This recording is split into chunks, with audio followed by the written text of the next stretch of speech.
Hey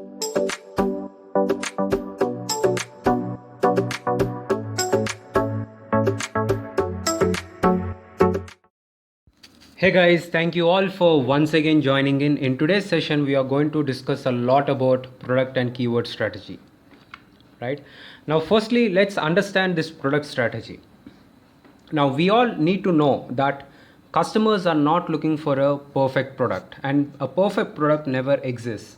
What customers are actually looking for is a good enough product.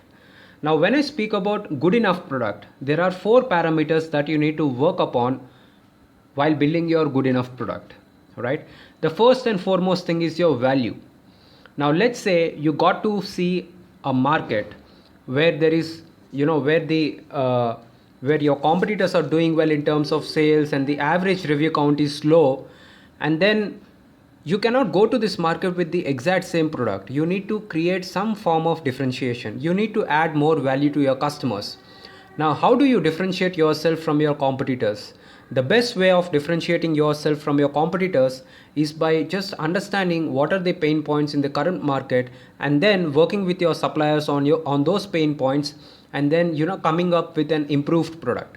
The second way of differentiating is by bundling up your product with something that adds much more value, right? And then the third way of differentiating yourself is by coming up with variations, or probably a pack of two or pack of four, or probably different colors or different sizes, or by better quality packing. Now these are all various parameters that you can leverage in order to add, or in order to differentiate yourself from your competitors and add more value to your customers. The second foremost thing is pricing. Now let's say, good, so you found a market and then you have a product with a well differentiated market. Now your pricing also need to be compelling. If your competitors are selling at $20, and if you're trying to sell the exact same product at $70, no one will buy your product, right? And that is absolute common sense. Now you also need to be very much careful about your pricing. While you're trying to differentiate yourself from your competitors, it should not happen that your costing has gone so high, now you're forced to increase your price. That can also become a problem. So you need to differentiate in such a way that you are able to stand out from your competition, you are able to add more value to your customers, and also you are able to price your product in a compelling manner. And then comes the reviews part. Do not get into markets where the average review count is greater than 1,000. Right, so listen carefully. I'm saying the average review count. Right, now you do not want to get into markets where your competitors are already well established, or they have already achieved economies of scale, where they are able to import so many products and then price the product in such a way that you are no longer profitable at that price point. You don't want to get into such markets. You want to get into markets where the average review count is low, where there is some scope for you to differentiate and stand out in the market, and and then that's the way to go about. Then comes, when I think about reviews, it is also important, especially when you're launching your product. Do not turn on any of your PPC campaigns without having initial reviews. Before starting your PPC campaigns, it's very important for you to have at least 5 to 10 reviews. Of course, without having any reviews also you can start your PPC, but that comes at a cost. When there is no review or social proof, why would customer buy a product from you? You need to spend more in terms of PPC in order to convince customers to buy your product. Of course, apart from reviews, pricing and your main image also plays a key role. So but it is always better to have initial reviews at the time of launch, because that's the period where you are trying to invest and then gather as much data as possible. If you don't have reviews, ultimately you will end up spending more. Right, now especially when you are starting with a limited number of units like 300 or 500, you cannot afford to spend or waste a lot of money. Right, so get initial few reviews and then start your PPC campaigns. Then comes your fourth aspect. Now when I speak about images, your main image is very important. Your main image determines your CTR. If your main image is good, then many people will click your listing. If your main image is bad, people will not open your listing at the first place, right? So images also, you need to be very much careful. You need to invest your money to have or to build good quality images, especially your main image followed by your second, third, fourth, fifth, sixth and seventh image. So what I would say is your main image is just to make sure your customer clicks your listing, right? It should be very attractive. When it comes to your rest of your images, they should convince your customer, right? Through your remaining images, you should convince your customers, as in how different are you, why you're better than your competition, what is the value that you're offering, right? Now how different are you, these are few points that you need to convey through your images to your customers. You need to understand that customers may not read all your bullet points, so you need to concisely convey the same message through your images. I don't mean that your images should be text heavy.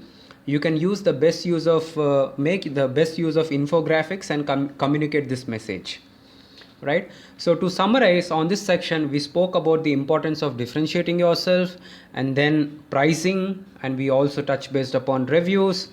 So we discussed that we don't want to enter markets where the average review count is greater than 1000, and then before turning on your PPC campaigns, it's important for you to have at least 5 to 10 reviews. It's not just about 5 to 10 reviews, it is also about what quality reviews do you have, especially at the beginning, since you're getting it from your friends or family or friends of friends. Try to get video reviews because that add much more value. And then comes your images. We spoke about all these 4 parameters. Let's move on to keyword strategy, right? Identifying a good market and then coming up with a good product, it is just like getting a Ferrari onto a road or onto a street. Now just look into this image.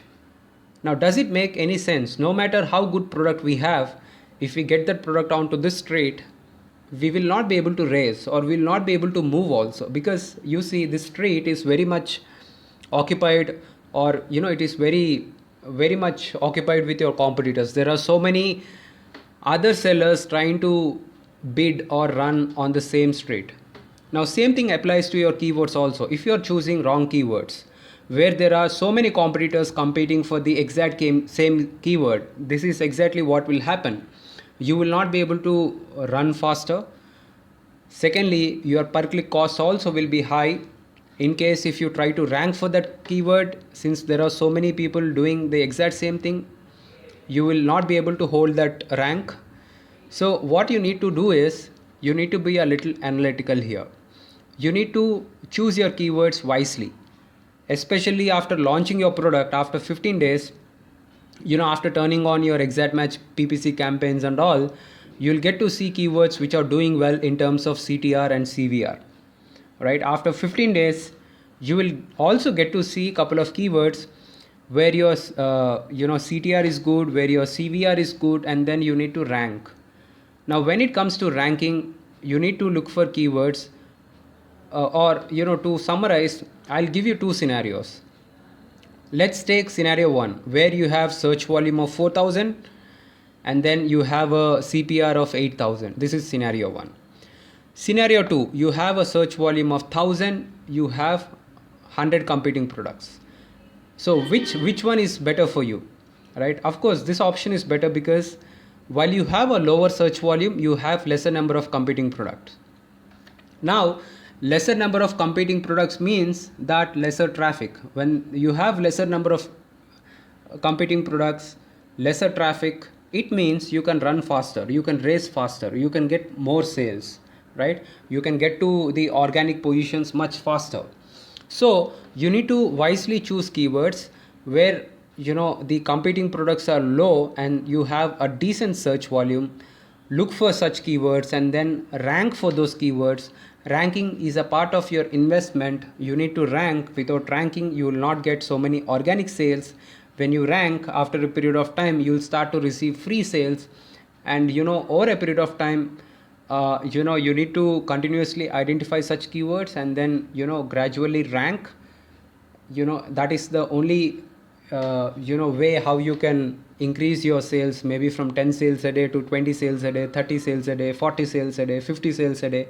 If you really want to achieve that, then over a period of time you need to identify more and more good keywords and then rank for those keywords, right? It's not just about ranking for those keywords. After ranking, you also need to make sure you are maintaining those positions.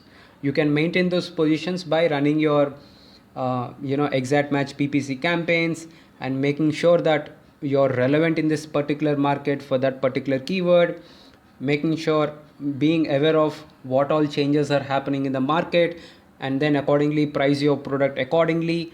These are all various levers or strategies that you need to work upon on a daily basis, right? So I hope this video is informative. If that's the case, just give me a thumbs up and share it with your friends. I appreciate all of your time. Thank you so much, and have a great day. Thank you all. Have a nice day. Bye.